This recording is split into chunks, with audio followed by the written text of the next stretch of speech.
Yes, exactly. It's an excellent primer. Like if I had a 15-year-old cousin and she's like, I want to know why things are the way they are, I'd be like, this is a great It's a great place to start. Yeah. I feel like if you were a 13-year-old kid and you watched this movie a few times, you'd have a very concrete understanding of what you're up against, because that's really...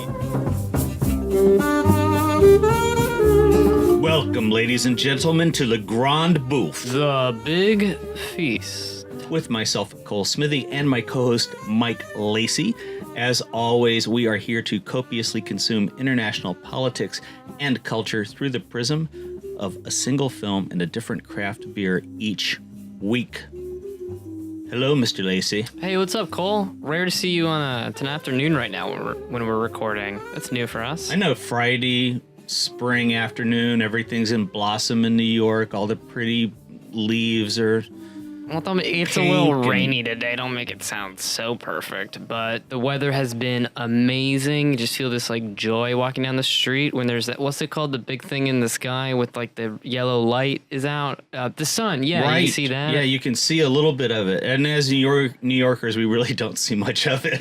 It makes you grateful. This is the one time of year when you're not sweating your balls off in your apartment or freezing your Well, yesterday was great. I went walking around the Upper East Side yesterday, and I have to say there was one magic moment where I turned this corner, and it was, I don't know, maybe 4 o'clock in the afternoon, and I just caught this heavy beam of sunlight, and I just had to stand there and revel in it and let it wash on my face for 30 seconds before I kept walking, because it was such a glorious little moment that people in California have all the time, but we don't get that. I like to think that they don't appreciate it as much as we do. I agree. I don't think that they do. It's a grateful city, New York. That's what they've always called it. The grateful city. Mm-hmm. Apropos. Yeah. Well, we should get down to business because we have many things to discuss about this Noam Chomsky film, which is based on all of his final long-form essays. I guess he's not writing them anymore. Or interviews, I think it was saying. These are his... But they spent about 4 years making this thing, so it's very essay-driven, and we're gonna talk about the 10 principles of concentration of wealth and power. And so I thought it appropriate that upon our noon drinking assignment that we should drink Sierra Nevada's Torpedo Extra IPA. It's a standard. This thing will do you. 7.2, nice and bitter, hoppy. Just a terrific beer. Sierra Nevada, one of the first craft beer companies, and they've fallen out of favor a little bit, but everyone still respects them. And anyway, the Torpedo, you can pick it up for $2.50 at Annie's Bodega on Lexington. So one place, you got it. With the meanest Chinese woman. I hate her. I can't stand her. She's so mean. Yeah, she asks for my ID, and it like makes this like Larry David like do I believe you face? You know, it's very Curb Your Enthusiasm moments. She's really into confrontation. She really wants to draw you into confrontation. That's her thing. She's just it. Like, just the one. Like, you took this out of the thing, and I'm like, is that cool? She's like, yeah, it's cool. Yeah, and it's white guys. She doesn't. I've noticed she doesn't do it to anyone else. She's still racist. Well, all right. But it's the only game in town, and you got to run out and grab a couple beers. If it's just white dudes, I'm gonna say it's not racist. She's probably just like knows the neighborhood and knows who like the shittiest kids are. I wish I could give her that much credit. No, she's just a mean, evil person. But you got to have those, and she's one. You really don't. I was kind of doing a bit. You really hate this lady. I do. I really loathe her. Oh wow. I loathe her. I don't know. I don't want to get into anything more, but there's this old saying. She listens. I hope so. There's this old thing in New York where at Chinese bodegas, if you asked something about the price, the standard response was, "You pay more now. You pay more now. You pay more now." And that's such I'm not gonna touch that. It's just such it's such a New York. Well, it plays right into what we're going to be talking about with wealth and power, because somebody wants to have it all, and they don't want you So to have, and you don't want you to have any. And in this case, as a New York standard, you pay more now. You want to equate the masters of men in corporate globalism to Annie at the corner bodega. Well, in a way, she's put it into a glorious haiku, hasn't she? You pay more now. Oh boy, Cole. Oh boy. Well, what movie are we talking about? We are talking about Requiem for the American Dream, and it's running on Netflix right now. And yeah, it stars just Noam Chomsky, pretty much. He exclusively narrates it and gives his perspective on what has happened to the concept that you can make yourself into who you want to be in America, the American Dream. Right. I guess its title is kind of a riff on the Darren Aronofsky movie. Perhaps I don't know, but he certainly lays out a lot of history and a lot of context, because this has been going on for thousands of years. You have the masters of the universe who pulled the strings, and as we find out more from watching things like Adam Curtis, the ideologies behind the string pulling that come from a lot of these think tanks, that's where a lot of this stuff comes from now, it's not the best repository for informed cultural growth. The culture that people grow up in, who wind up like running the world. Who do you mean exactly? Or where do you mean? So, well, okay, let's talk a little bit about how Chomsky opens up the movie, because he has these 10 principles of concentration of wealth and power. And the first one that he starts off with, he's going to frame the whole movie. This is the structure of it. Yeah, the thesis, the chapters. Yeah, it's like it's like a really high powered short book. This film, it's only about 81 minutes long. Yeah, it's great. I can't wait to watch it again. It should be standard. It should be essential viewing for any 6th grade class in public schools, in which he also talks about the value of public schools. I don't know about you, but if I had just only done research on how the world works in a big way from the movies we've watched, this retraced a lot of that same ground. Like, I don't feel like I learned that many new things. It's a primer. But yes, exactly. It's an excellent primer. Like, if I had like a 15-year-old cousin and she's like, I want to know like why things are the way they are, I'd be like, it's a great place to start. Yeah. I feel like if you were a 13-year-old kid and you watched this movie a few times, you'd have a very concrete understanding of what you're up against, because that's really, I don't think that Chomsky does a very good job, and he said so himself that he's been an activist and been an activist leader, and he's not very good at it. He's not very good at organizing things. That's tough. That's something besides what he's doing. He's giving the academic groundwork for having a critique. That's different than being able to get 700 people to show up. And if you don't know who Noam Chomsky is, he is a Harvard linguistics professor who got really into politics in the 60s, and because he is such an articulate intellectual voice for historic truth, really, he became a magnet in the 60s and was on all sorts of television shows, and he's now considered really the preeminent leftist intellectual in America. He's like equally controversial in the linguistic community. Like, I don't know that much about it, but his theories about like the innate structure of language in the human mind is like, people get really pissed off and intense talking about that. Yeah, the only other person that I can think of that even comes close to Noam Chomsky is who's the guy that did the Joseph Campbell. Joseph Campbell.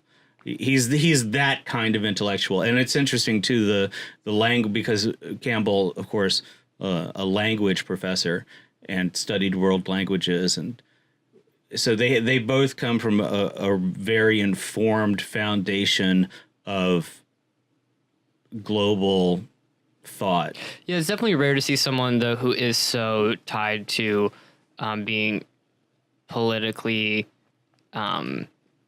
active while still like very inherently in academia. He writes that line in like a fascinating way. And for me and for a lot of my friends, and I'm sure for you, a lot of your friends, he's someone that you could go to and you get two things. One is you get facts, you get these crazy facts, and he is really good at just like hammering home for like 40 years certain things. Like in Nicaragua, the U.S. committed these absolutely terrible atrocities, which are like on the scale of like genocide. But the CIA or the U.S. government's never been held accountable. Like you come away like with ammunition like that to put forth to someone who has a rather skewed image of like what a great country we live in that doesn't do terrible things abroad or domestically. You also come away with just like that headspace that he has. He helps you think. He like really helps you register when you're thinking like nationalistically, and he's someone who you get the sense that truly loves America. And well, you know, I'll put a pin in this because he gets more into it later in the movie, but he's not anti-American. He's very much the essence of what being an American is, but he could not be more critical of the system. Yeah. And so he goes through these talking points about how the economy, you know, redesign the economy is I think the third, number 3. And so he goes into how corporations are constantly, and with the help of lobbyists and politicians, are constantly shifting everything to privatization. And when he talks about the public school system, it really puts a point on it, because I'm a product of the public schools. Yeah, same here. And I thought it was very problematic. I had a very different times at different schools, but I ended up at this great alternative high school, and that really was the foundation of my character. Yeah, and you know, he goes into what I think a lot of people miss with colleges, state colleges, which used to be virtually free to people, or, you know, people like my parents would work a summer job and cover their tuition for the year, you know, so it's a couple grand. They're now, these public schools in the $40,000, $50,000, $60,000 range, and that's mostly tuition. So either you're just educating the uber elite, or you're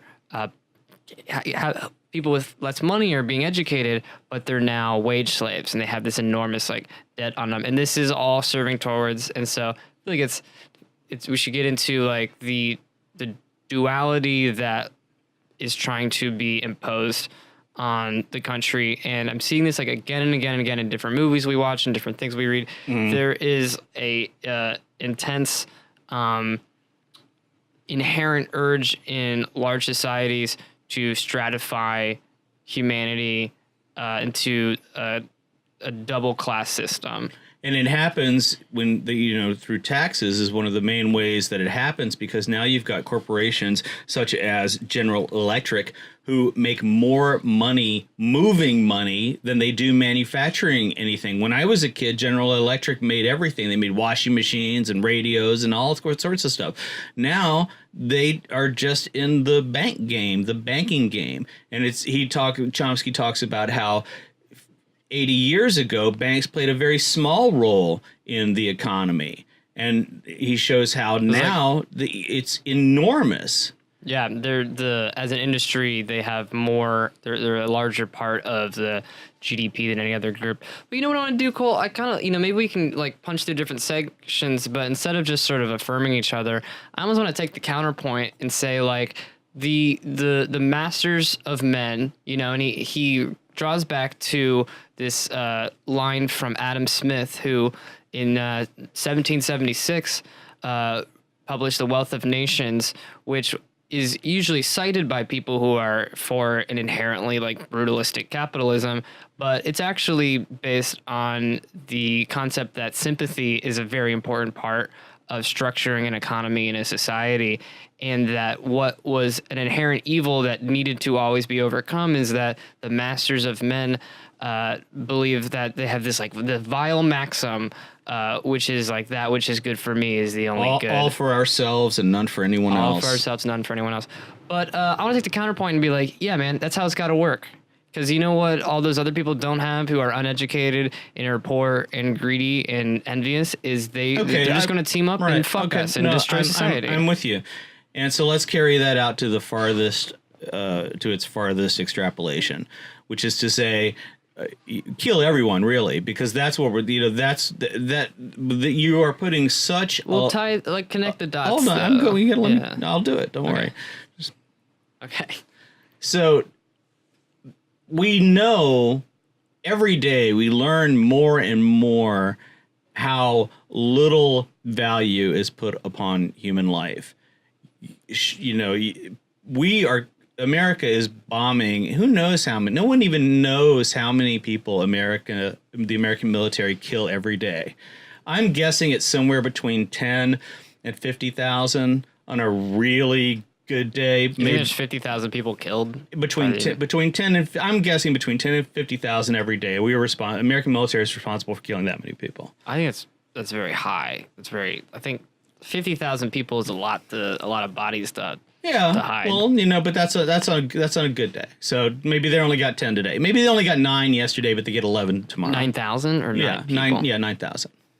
I think that's a really high number. But I think your point is like very true though. Is we don't even have statistics on how many people the police kill domestically. We're certainly not keeping a very that's careful changed track thanks to the Guardian. Yeah. But that's just things that pop in the newspaper. But certainly abroad, we have no idea how we're engaging with the world. But what we do know is that all of our tax dollars go to killing people. And the military, American military, is now it's our biggest industry. That's what we do. America's brand is war. And we can see by what Trump's currently doing, that this is being fulfilled. And so anyway, what we're getting at is this race between overpopulation and this just killing for profit. And if you carry that to its final, to its farthest margins, you can see that's the battle line. Who's going to win? The overpopulation that cataclysmic weather events are going to start to wipe out, huge swaths of the masses. It's the way that the masses are treated. And the corollary that I see between this and a similarly themed documentary that we're going to do soon called The Trap, Adam Curtis's The Trap. What's the subtitle to that movie? It's similar to this one. I don't know. I just remember the names of the specific episodes. The first one being "Fuck you, buddy." Right. It's something about the loss of American freedom. Yeah. I don't think it's just about America though. I think it's kind of equally or freedom. Yeah. It's just the loss of freedom. Right. In the way that it's psychologically replaced by something. But so what we're getting at is how the elites look on the masses, how the elites treat the masses, and we know that we're being reduced to numbers more and more. How can the system operate if everything that we do and think is being micromanaged and manipulated to the nth degree? Everything that we believe, everything that we think, everything that we do, every single thing that you do for every second of the day is so digested by big data, by the NSA and all the corporations that are using that data to run us. We all just become functions of the elites. And so the question is, what do they want us to do? Well, so that's what I wanted to get into is like you're taking it to its natural end, which I think is right, because that's where the critique comes from, is like, let's follow where this leads to, and this is just basically the extinction of the human race. And there are 3 or 4 routes to get there at this point. You know, there's like nuclear war, there's global warming, there's having a crop shortage because everything's GMO'd and identical. But I think what you're asking is, what is the mindset, the worldview, and the perspective that is causing this top-down control, and why is it always turned to that? And that's a really interesting thing, and I think Chomsky is getting at it pretty effectively. Other things I think help you grasp it even more. There's like this part of it is like this paternalism. You know, it's not necessarily a sadistic impulse or even an entirely narcissistic impulse. I think it comes from people who find themselves in a position of an unimaginary power. It goes back to wanting to do good and only seeing that as being able to control, to push around. Well, you're talking about greed, which is a fundamental part of human nature. But also, if you think about Nash in The Trap, the Beautiful Mind guy who came up with this game theory that was based on the premise that all human beings are only ever strategizing for how to improve their station. So I want to pull apart 2 things. One is, I think that there is a lot of kind of paternalism and like, we know better, you know? And so like it's like the way that you deal with children. You wouldn't let children vote for president or what to have for dinner because they would have pizza. But we got to get back to the end game. You got to get back to where this is all going. You've dropped the thread. The thread. Well, let me just remind you what we're talking about, because the thread is, what do they want? Because, you know, what position does it put this? And by the way, the elite are shrinking too. That 1% probably today is down to 9.9998 or something. That percentage is shrinking too. So where do these masters of the universe see themselves in their mansions while everything else around them that could possibly sustain their lives is long dead gone? Well, I was listening to a Fresh Air episode recently about the fallout shelters that like Silicon Valley elites are all building. Right. Like, that sounds pleasant. Right. And that sounds like a great way to live your life, doesn't it? No sunshine. And someone asked those people, is like, well, have you thought of, instead of just planning for the end of the world, giving money to foundations that might be able to fight that, you know, to fight the like nuclear armament and okay, but see, here you brought up another interesting point. Giving money to a foundation, I just heard the toilet flush. All that money, guess where it went? Into people's pockets, because all of this thing about greed is working at every level of everything. Well, I kind of think that's a... And I think that... Well, so let's talk about the defeatism that's built into the psychology now that you're expressing is... one way for people to achieve their agenda is for people to believe that there is no way to make a difference and to change things. So you can either make them think that everything is fine, or let them know that everything is fucked up, but that there's really nothing they can do about it, which is certainly... Well, I like where he talks about manufacturing consent, because this is what I see as a huge difference between my generation and your generation. Younger people, and this is always happens with the passing generations. I saw an interview with Pasolini on Filmstruck recently, and he was talking about, this is back in the early 70s. This is before Salo, his last film, was released. And he said that all of the protesters are just bourgeoisie kids who have nothing better to do and think that they're making some kind of impact, and they're not. It's a spoiled class showing off. Well, Chomsky looks to the 60s and the early to mid 70s as a time when pacifism and activism achieved actual goals that changed laws and the structure of society.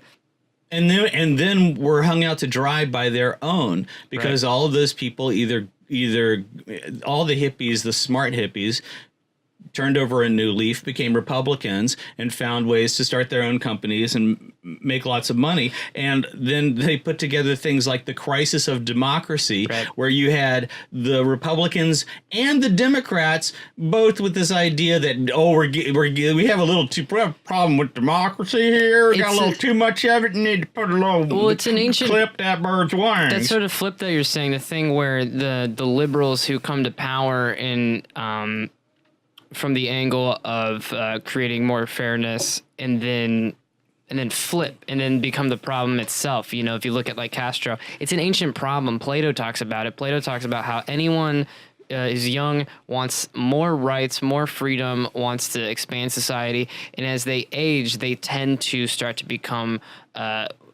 more conservative and to want things to stay exactly the same. So a lot of that is aging out. But what Chomsky also points to is there is a concerted effort to hijack the revolutionary spirit of the 60s and 70s and to twist people psychologically. This is such a thing Curtis gets into thinking that they're making a difference in the world when they buy certain products, you know? Right. And you brought me to exactly where I thought we would head with this. I didn't know it at the time, but all right. So we know that because corporations are treated in the world in America as persons. As of Citizens United, the Supreme Court case. However, as Chomsky very eloquently points out, if you are an immigrant, an undocumented immigrant, you are not a person.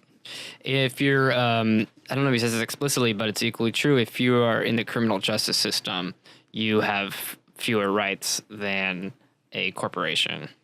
So you could imagine a battle between the only remnant of representation for us would be corporate, where you'd have this battle of socialist thinking corporations battling the fascist corporations. And I don't want to put too fine a point on it, but I'm really disappointed in Elon Musk for collaborating with Trump in the way that he is, because you get that sense that he's playing the Mercedes-Benz role to Hitler. Or I mean, how much is there to their collaboration? I don't know that much about it. Do you think that's sort of look, if there's going to be an evil, fucked up guy in power, at least you could have the benefit of having me around to assuade who knows? Maybe bit. he's in there learning all the secrets so that he can pull the rug out from under them. And this is what I'm getting at: is I can imagine a situation where the masses are all tapped into, almost as if we were computers or robots, into putting more weight on the scale of one corporate effort against another segment of corporations' efforts. And that, if nothing else, it gives you an allegory for what it would look like, what our participation in this bastardized thing that doesn't even come close to living up to its title, democracy. Well, one thing that Chomsky really gets into is that the modern conception of democracy maybe isn't that different from the intent, because as Adams defined it, democracy in the Constitution was structured to keep the masses from taking from the opulent minority, so that the uneducated majority couldn't take from the opulent minority.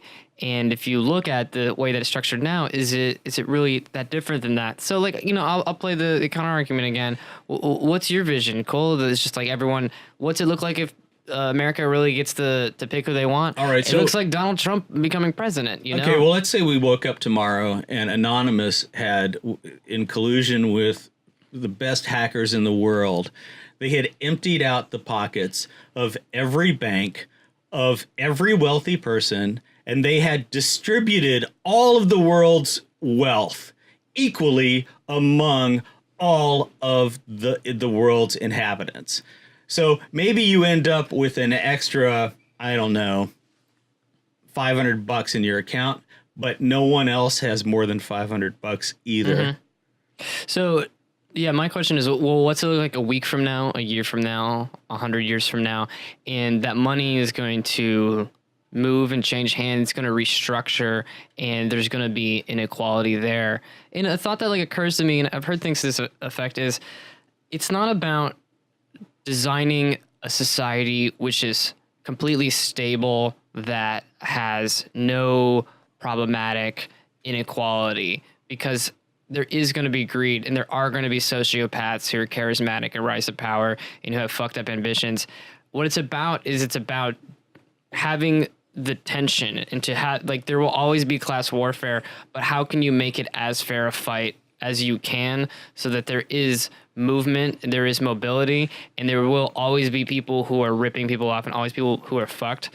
But it's about allowing that tension to be as legitimate as possible, which might mean like totally fucking resetting it and having to like start a society over with a new constitution or something. Well, I'm looking at our beer, the Torpedo, the Sierra Nevada Torpedo Extra IPA, and what I know is that the people that have torpedoes, real missiles, they're not in my club. They're not. They have something I don't have, and that's what they're using, and so their intention for everyone to live in fear and to become more marginalized with their own consent. That's what I see occurring. Let me ask you this. This is a big interest to me. Is how much do you think this is just everyone has a certain human nature towards greed and towards collecting wealth for your own good and for your own family, and how much are there like certain kinds of people who are just really like fucking sociopaths? You know, like you brought up Nash and the game theory, and one critique of that is that there are two types of people in this world who think like that, who think that about maximizing for their own gain. There's sociopaths and they're economists who might also be sociopaths. Evidently, yeah. And so one thing is like that's an inaccurate predictor of how humans behave, because they don't have the same psychology as that goes into the assumptions of making those things. So how much, if we just avoided allowing people who do not have empathy to gaining a lot of power, like if a bank cut you off at $1 million if you scored very low on an empathy scale, like we don't trust you. Okay, but see, there you go. Now you've introduced a test, and so already it's as good as test as I can imagine of there being. Right, but that's the problem is, is the test going to be like Nash's test or whatever the pharmaceutical companies used when they created this test to decide if you were crazy or not? And of course, they're all yes or no answers, and everybody comes away crazy. But I mean, it's still like, let me ask, how much do you think that the ills of society and of the world and inequality come from bad apples, people who just rise to power because they literally don't give a fuck about fucking other people over, and how much of it is just equally just any of us in the same position would do the same thing, and it's just like human nature is just kind of fucked. Yeah, I think of the Trap, the Curtis film, where the guy goes to these pygmies, and he films them. He's a filmmaker, and he films them having this horrible battle. They're using sticks, and they're not using anything crazy, but they're really beating the hell out of each other. And it comes out that he, in order to gain their trust and to be able to hang out with them and film them, he had to give them a gift. So what does he choose to give them? He gives them this giant machete. And so the question then is, were they fighting for your benefit, or were they fighting because you were there? Would they not have been fighting if you weren't there? The cameras rolling. And that to me is such an eloquent allegory of capitalism and exploitation and indoctrination and all the terrible things that society has come to rely on. Can I try to rephrase what you're saying, or see if this is what you're saying? Yeah. Capitalism is based on the assumption that people are trying to just produce for themselves and to act completely for their own benefit. And with that assumption, you could legitimize all kinds of oppressive policies. Because if you were equally as uncaring about others, yeah, you could possibly rise up through the ranks. But at the same time, it tries to reinforce that people should be this way. It gives them messages. It feeds that this is a positive way of being. And then it does this weird move where it goes like, well, we can't actually let everyone in control because they're all just self-interested sociopaths. So we need to control their behavior, where you're trying to make them this way. You're trying to make them essentially sociopaths. And then you're saying, well, we can't actually give them any voting rights. We can't let them pick who they want because they're all sociopaths. Also, we're sending out all of these signals that succeed in the world. You need to be totally self-absorbed. Well, here's the self-absorbed. ridiculous thing to me about it is that in the 70s, there were a lot of social programs, there's welfare, and that really buffered society. There were community things that sustained communities. But the Republicans, actually, there is no real distinction between Republicans and Democrats. They're just corporate puppet, the same corporate puppet now. They decided that it would be a good idea to just take every single penny and dime away from all that stuff, take everything. And if they had left it alone, look, there's a price of doing business.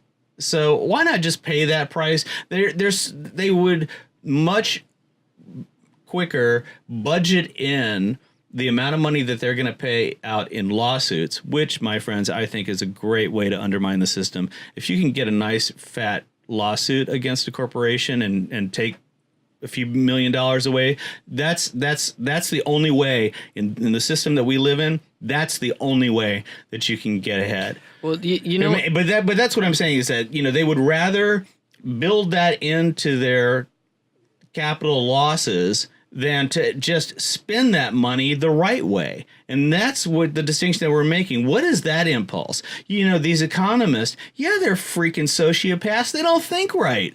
You hear those guys talk and you think, what kind of alien is this? The way they think is so bizarre. It's weird. Was it Alan Greenspan that they had the clip of in this movie? Which is him horrible. saying is like, he's a monster. The economy grew by an extremely high rate, mostly because the workers had a lot of job insecurity and therefore were not fighting for more competitive wages. That's the fucking darkest shit anyone said. I know. It's unbelievable. That's how dark these guys go. Rather than think, hey, you know, Americans aren't working because we sold all their jobs overseas. So maybe we should just beef up a really healthy welfare program that'll give people, I don't know, let's just keep it, let's keep it reasonable and say, give people $2,500 a month. Like everybody, just give them all $2,500 a month. And so like, that's my question is like, it's like Greenspan's a fucking nut job, you know. Compare him to like Robert Reich. Okay, I think they both understand the economies like effectively well. Very well. What's a big difference between them? Robert Reich has sympathy for other human beings, and he factors that into his decisions. Absolutely. And they're never going to make him the chairman of the Fed in this environment. And see, this is one thing I hated about Barack Obama is I never felt I could listen to Robert Reich all day long because he has that.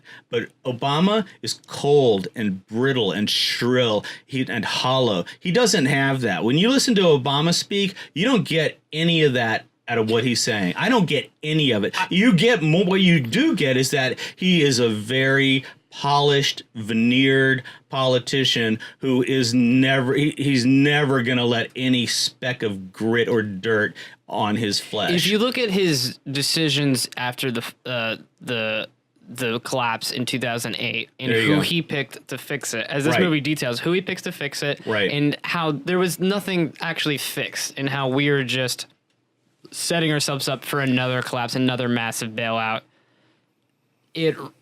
Those are the complaints that I had about Barack Obama. Well, there you he's go. fundamentally not doing what is you summed one it of up. the most important You summed things. it up right there. Well, on that note, we are looking forward to having Mr. Ted Rall on the show. We tried to get him on the show today, but unfortunately Ted fell sick, and so we will hopefully have him on very soon to discuss Adam Curtis's The Trap. In the meantime, thank you all for listening. Please visit my website, colesmithy.com, and contribute to me on Patreon so that you can have access to all the great content there. And Mike, you want to give any plugs or anything? Any plugs? I don't know if there's anything specific that I could. Well, on May 18th, if you're around New York City, you could come to the premiere of a short film I worked on called Manuela for Lieutenant Governor. It's about a mannequin who's elected Lieutenant Governor of the state of Wimshingware. It's going to be at the Art Bar Plus Cafe in Brooklyn. And then also just check us out, the Grande Bouffe on Facebook. And follow us on Google Play, iTunes, Stitcher, and write us a review. Do us a favor. Please go on to iTunes and write us a review. We hardly have any reviews. We need more reviews. Thank you all so much. Please remember to turn your cell phones off when you're walking, driving, riding a bicycle, or watching a movie.